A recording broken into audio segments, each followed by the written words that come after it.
और मुझे ऐसा लगा कि निश्चित रूप से मैं पहले भी आप लोगों के बीच में माननीय शाहूलाल जी के साथ इधर आया करता था, तो हमारे इस क्षेत्र के लोग इतने सहज और इतने प्यार और सहयोग वाले लोग रहते हैं। और मेरे ऊपर भी आपकी दया दृष्टि बनाए रखना, क्योंकि मुझे भी नया नया उप मुख्यमंत्री बनाया है, तो आप लोगों के सहयोग की आवश्यकता रहेगी। अपन 36 कौम को साथ लेकर और अपन इस राजस्थान में, इस राजस्थान के विकास के लिए हमारे माननीय मोदी जी का जो सपना है कि हम विकसित भारत और विकसित राजस्थान बनाने के लिए हमारे कमजोर वर्ग के लोग जो हमारी समाज में हमारे लिए पीछे रह गए, उनको हम हमारी जन कल्याणकारी योजनाओं के द्वारा हम उनको हमारी समाज की मुख्य धारा में लाने का काम करें। ऐसा व्यक्ति हम नहीं छोड़े जिसमें जो हमारा पात्र व्यक्ति है उन लाभ का कल्याणकारी योजनाओं के, उस योजना में हमारा जो भी वंचित कोई व्यक्ति रह गया हमारी समाज के, उनको हम समाज की मुख्य धारा में लाने का काम करें। हमारे राजस्थान के कैबिनेट मंत्री सम्मान्य सुरेश जी रावत साहब, जिन्होंने मंत्री बनते ही एक ऐसा बहुत बड़ा काम लेकर आए। आपको पता है इन्होंने 13 जिलों को छोड़कर 21 जिलों में जो ईआरसी के तहत जो पानी लाने का काम किया, ऐसे हमारे आदरणीय सुरेश जी रावत साहब, आपको बहुत बहुत धन्यवाद। ये पूरी राजस्थान की जनता आपकी जय जयकार कर रही है, आपकी और माननीय केंद्रीय मंत्री जी की। हमारे बीच में विराजमान हमारे यहीं के आप सबके जाने माने सम्मान्य विधायक रामस्वरूप जी लामा साहब, हमारे वो उस तरफ बैठे हमारे नंदलाल जी, जिनको देखते ही शाहूलाल जी याद आ जाते हैं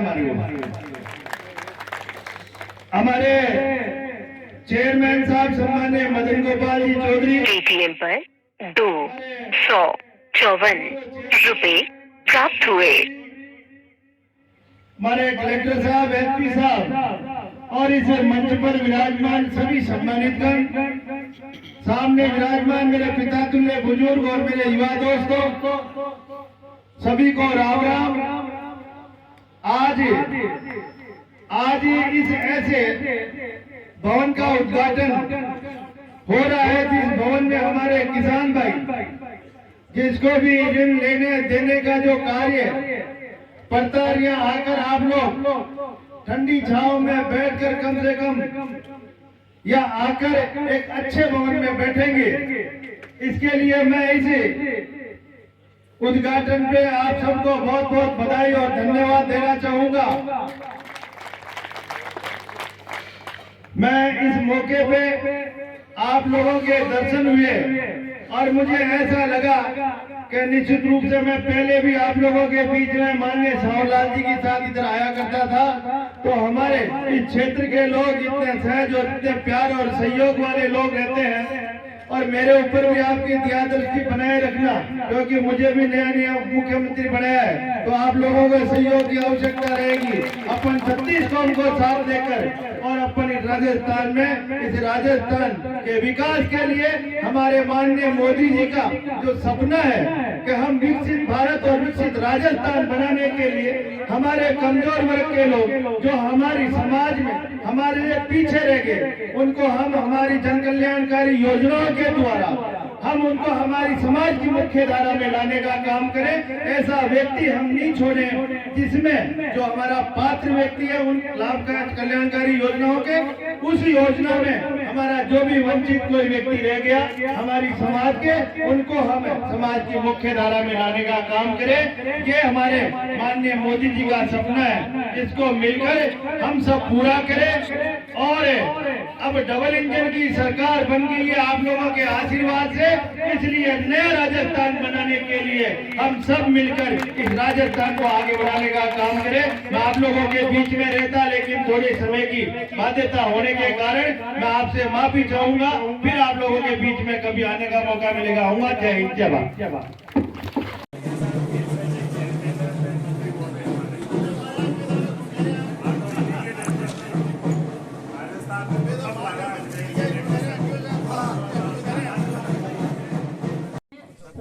कृपया उद्बोधन हम सभी को प्रदान करें।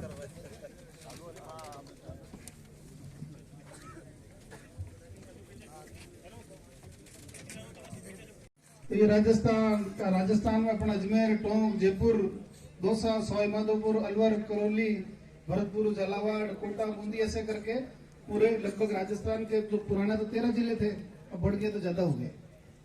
40% आबादी से लाभान्वित हो गई। जब माननीय मुख्यमंत्री जी ने मेरे को और मुझे ऐसा लगा कि निश्चित रूप से मैं पहले भी आप लोगों के बीच में माननीय सावरलाल जी के साथ इधर आया करता था, तो हमारे इस क्षेत्र के लोग इतने सहज और इतने प्यार और सहयोग वाले लोग रहते हैं। और मेरे ऊपर भी आपकी दया दृष्टि बनाए रखना, क्योंकि मुझे भी नया नया उप मुख्यमंत्री बनाया है, तो आप लोगों के सहयोग की आवश्यकता रहेगी। अपन 36 कौम को साथ लेकर और अपन इस राजस्थान में, इस राजस्थान के विकास के लिए हमारे माननीय मोदी जी का जो सपना है कि हम विकसित भारत और विकसित राजस्थान बनाने के लिए हमारे कमजोर वर्ग के लोग जो हमारी समाज में हमारे लिए पीछे रह गए, उनको हम हमारी जन कल्याणकारी योजनाओं के द्वारा हम उनको हमारी समाज की मुख्य धारा में लाने का काम करें। ऐसा व्यक्ति हम नहीं छोड़ें जिसमें जो हमारा पात्र व्यक्ति है उन लाभ का कल्याणकारी योजनाओं के, उस योजना में हमारा जो भी वंचित कोई व्यक्ति रह गया हमारी समाज के, उनको हम समाज की मुख्य धारा में लाने का काम करें। हमारे राजस्थान के कैबिनेट मंत्री सम्मान्य सुरेश जी रावत साहब, जिन्होंने मंत्री बनते ही एक ऐसा बहुत बड़ा काम लेकर आए। आपको पता है इन्होंने 13 जिलों को छोड़कर 21 जिलों में जो ERC के तहत जो पानी लाने का काम किया, ऐसे हमारे आदरणीय सुरेश जी रावत साहब, आपको बहुत बहुत धन्यवाद। ये पूरी राजस्थान की जनता आपकी जय जयकार कर रही है, आपकी और माननीय केंद्रीय मंत्री जी की।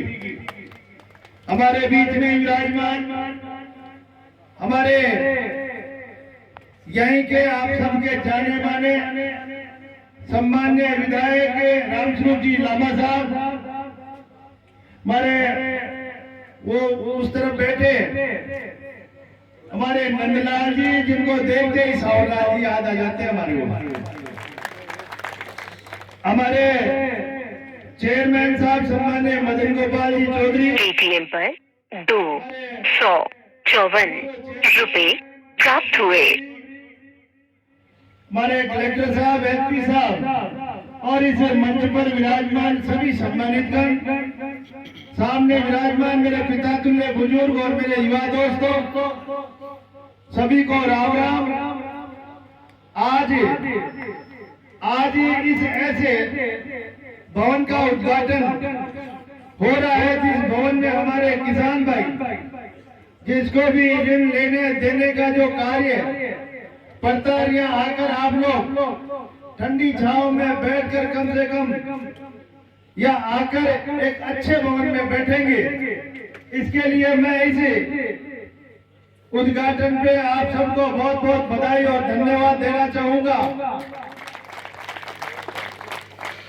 मैं इस मौके पे आप लोगों के दर्शन हुए और मुझे ऐसा लगा कि निश्चित रूप से मैं पहले भी आप लोगों के बीच में माननीय सावरलाल जी के साथ इधर आया करता था, तो हमारे इस क्षेत्र के लोग इतने सहज और इतने प्यार और सहयोग वाले लोग रहते हैं।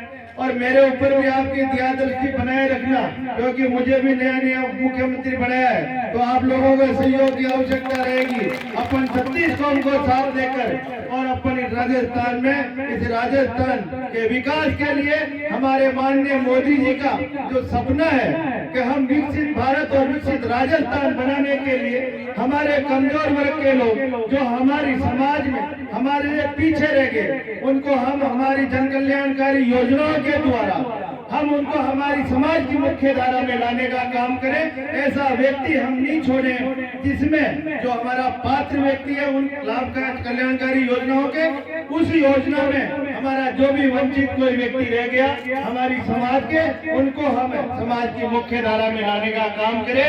ये हमारे माननीय मोदी जी का सपना है, इसको मिलकर हम सब पूरा करें। और अब डबल इंजन की सरकार बन गई है आप लोगों के आशीर्वाद से, इसलिए नया राजस्थान बनाने के लिए हम सब मिलकर इस राजस्थान को आगे बढ़ाने का काम करें। मैं आप लोगों के बीच में रहता, लेकिन थोड़े समय की बाध्यता होने के कारण मैं आपसे माफी चाहूंगा। फिर आप लोगों के बीच में कभी आने का मौका मिलेगा। आऊंगा। जय हिंद, जय भारत। जैसे राजस्थान सरकार लगातार चिकित्सा व्यवस्था को लेकर सांसोबंद है। अजमेर जिले के एक अराई उपखंड के अंदर चिकित्सा सुविधाएं बहुत ज़्यादा बदहाल है। अराई अस्पताल जो है CHC होने के बावजूद यहाँ से रेफरल अस्पताल बनकर जा रहा है। देखिए, अब आज आपने समस्या बताई, इसका समाधान के लिए माननीय चिकित्सा मंत्री से हम बात करेंगे। और हमारी जो सरकार है उसका उद्देश्य है कि आम जनता को राहत मिले, चाहे वो चिकित्सा के क्षेत्र में हो, चाहे वो स्वास्थ्य जिसमें पानी के क्षेत्र में हो, चाहे रोड के क्षेत्र में हो, चाहे बिजली के क्षेत्र के अंदर हो, हर क्षेत्र के अंदर, चाहे किसान हो, चाहे मजदूर हो, चाहे सभी युवा हो, सभी लोगों को राहत मिले, इसके लिए सरकार हमारी काम कर रही है। क्षेत्र की जो समस्या है सर पूर्व में सर बिल्कुल आपने बताया, डॉक्टर लगवा देंगे आपको। पूर्व सरकार ने सर अराई के लिए काफ़ी घोषणाएं की थी, क्या सर वो घोषणाएं वास्तव में दरअसल के ऊपर लागू हो पाएगी? सरकार सिर्फ घोषणा की सरकार, घोषणावादी सरकार रह गई, वो सिर्फ कागजों का घोषणा किंतु सर क्या वो जो घोषणाएं हुई है अराई के लिए, क्या वो पूरी हो पाएगी? अराई निश्चित रूप से इसका हम अध्ययन करेंगे। मेरे को इसका पता नहीं क्या क्या घोषणा हुई थी। सर कम से कम एक डॉक्टर की व्यवस्था तो जरूर कराएं सर। और हमारा CHC पूरी बिल्डिंग जर्जर है सर।